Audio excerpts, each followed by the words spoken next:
Hello there, Jackie Bolhuis from Klompen Stampers. Are you ready for a quick and easy fun fold? I love doing quick and easy fun folds. You know, it's so much fun to send a card that's not just half a sheet of cardstock folded in half, but that doesn't mean it has to be difficult. All the fun folds I do are super simple.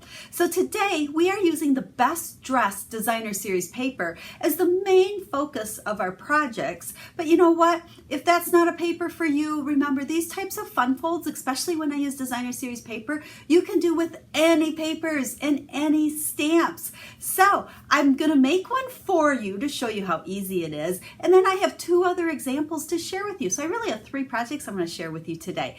Now, I'll give you some measurements, but don't worry about writing them all down and stopping and starting the video, because down in the video description will be a link to the blog post. And over there, I will have pictures of the cards, all of the cutting dimensions and what I like to call card recipes, along with the list of all the supplies I used. So if you'd like to purchase the supplies to make these cards, it's real simple for you over there on my website. Oh, and by the way, when you pick me to be your Stampin' Up! Demonstrator and order from me, I thank you so much. That's how I'm able to bring all of these quick and easy type stamping videos to you. So without further ado, let's go ahead, let's flip this camera down, and let's get making today's fun fold. So we're using products in the Spring Summer Mini Catalog, and it's the Best Dressed Suite. So I've showed you several projects already with this paper. I love the paper because one side is, yeah, it's all the girly purses, shoes, lipstick, and stuff. But the other side of each of the papers is a gorgeous floral. So make sure you go back and you find my other videos and posts that showed those papers because they are awesome. And then we're also going to use our Dress to Impress stamp set today for the card I'm going to make, as well as for the other two that I have to share with you. So there's a peek at the stamp set. Now I started things already here because I figured you didn't need to see me coloring both shoes. So I simply stamped the shoe twice using Memento because I'm coloring with the Stampin' Blends. Now whenever you use Stampin' Blends, make sure you use the Memento because that is the ink made for, or not made for the blends, but that the blends work really well with. The other thing, when you are coloring with Stampin' Blends, I almost always will use them in the combination of the light and the dark. So I like to lay down my light color first. And you know, some people prefer to do dark and then light, whichever works for you. But I'll color that in, and then I'll take my dark, and then to try to make more like highlights, I'll come along usually one of the edges. So we'll come down like so. Then I come back to my light, and I like to just blend right around where those lines are. Now, the difference between Stampin' Blends and regular Stampin' Write markers is, well, number one, they come in the light and dark shades. We'll add a little dark down here too. But they're alcohol markers, and they're designed to blend. So, you know, with regular markers, I feel like you get lines from when you color. You're not going to get that with the blends because they'll blend and they'll give you a little bit of depth with that little bit of shading in there. And then we'll kind of smear that out a little bit. As they dry, you'll see that they seem to even blend together a little bit better. So that was the lovely lipstick. And then I'm going to use the gray granite, I think I have. Yep, gray granite. And I'm going to put the light on the inside of my shoe. So we'll just smear that in there. Now there's two tips to these. Small areas I like to use the more bullet tip. And then we'll also do the heel of our shoe. And for the heel, I'm not going to put any of the dark on the inside, but I'll put a little bit up here at the top of my heel and then blend it down a little bit. So there we go. Now, one thing that I don't really talk about all the time when I color with blends is the color lifter. Now, this does look just like the blends, has the same type of tips. And you can see, well, maybe you can't see, I did go out of the lines just a little tiny bit right there. The color lifter is designed to lift the color from the paper. So if I smear that right there, it will pick up most of that color. So it kind of fixes those little out of the line mistakes that we sometimes make. Now, I'm going to go ahead over to my die cutting machine, use my shoe die, and I'm going to cut both of these out. I'll be right back. And there we go. Let's just pop both of those out. And again, I like to keep my videos pretty short and to the point. So I did pre-do the Life is Short by the shoes. And then this nice little banner is also part of the die set that goes along with this. Now, if you don't feel like buying the dies on this one, you can absolutely fussy cut, like we like to call it, some of the images in here. But I like the dies. Makes it just so easy. So let's go ahead and make our card.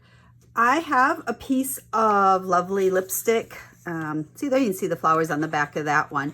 It is 4 1/4 by 5 1/2. And then my designer series paper here is 4 by 5 1/4. Now again, don't worry about those measurements. They'll all be over on the website. And we're gonna just glue that down. It looks like a card front, but it really is only just a 1/4 sheet of cardstock.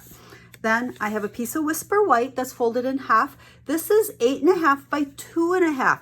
So normal card length, but we made it much narrower. And another piece of designer series paper. So this one would be 2 1/4 by 4. And again, you can see the pretty flowers on the back of this one. And we're gonna just go ahead and put that on the front. So, and make sure you stay tuned so I can show you the other 2 cards that I made. So we'll have 3 all together using this fun fold for you.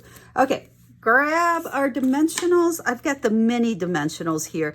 And when I use the mini dimensionals, I like to use my, either your take a pick tool or a paper piercer. Fuzzy there. And we're gonna just go ahead and stick a couple of those on there. You can see on the back of my shoes here how those alcohol markers do bleed through. That's normal, okay? So don't worry about that. Okay, there's our shoes. So let's just go ahead, we'll peel these off and we'll go ahead and let's see, we're gonna stick one right there. And remember, I'm saying life is short, buy the shoes. So I think I know who I'm going to send this card to. We won't mention any names, but one of my daughters is definitely my shoe person. So we have that. And then let's put dimensionals on our banner here as well. We'll get little dimensional things everywhere. Life. Let's see where, yeah, I think I like it better down here. We'll go ahead and stick it there. And then I just want to add a little bit of ribbon on here. Okay, white baker's twine is usually my go-to. We're just going to give ourselves plenty, figure out about how much I need, and then I like to double it. Baker's twine is my go-to because it's easy to tie. If you're one that struggles tying bows, I know you can do it with baker's twine. And it doesn't add a ton of bulk either. So if it's a card you're mailing, you shouldn't have any problem popping this in the mail. So we're just gonna go ahead and tie a little bow. Whoop, my hands are cold, so let's try that again. See if we can, there we go. And then notice how I did that upside down. I find that if I tie my bows upside down, the tails and the bow part tend to lay a little bit nicer. So that's a trick someone taught me a long time ago. And then the other thing, before I trim these, I like to, on each side, hold my finger here and then I pull one end so that the 2 loops end up different sizes. That way you kind of can see better that it's a double bow. And then we'll just put these together and trim them off. There we go. Now this little card, okay, remember this is only 2 1/2 wide. It opens up like so. I can write my message there. But what I'm going to do is put adhesive onto the, I'm kind of holding that awkward, onto the back of this. There we go. And then I am going to stick it down on our card here that's more like a postcard. Okay, because this is just a flat one. So love it when you don't want to write a whole lot, but there is our, it's kind of like a card on a card, we'll call it. You can see it opens up there, and there is our little fun fold. Now let's take a peek at the other 2 that I made. So both of these I also made using the Dress to Impress and the Best Dressed Designer Series paper. I just tried to pull out like the different main images. So be as bold as your lipstick. We have the 2 different lipstick papers there. I like in this set how they have more, solid, small designer series paper that coordinates with the bigger, bolder images here. And then there's also the Hello Fabulous in our perfume bottle. So they're all made the same way, cute little fun fold. But I hope you liked it. Now remember, if this is not the stamps and designer series paper that you care for, grab any stamps or paper and use this fun fold idea. So thanks for stopping by today, guys. I hope you enjoyed my project. Make sure you hop on over to my website. I'll have pictures and card recipes and all the supplies I use for these. And then if you'd like to place an order for any Stampin' Up! Products, I thoroughly appreciate and thank you in advance. Your support of my small business helps me bring you lots of inspiration and lots of quick and easy card ideas. So until I stamp with you again, have a stamp happy day.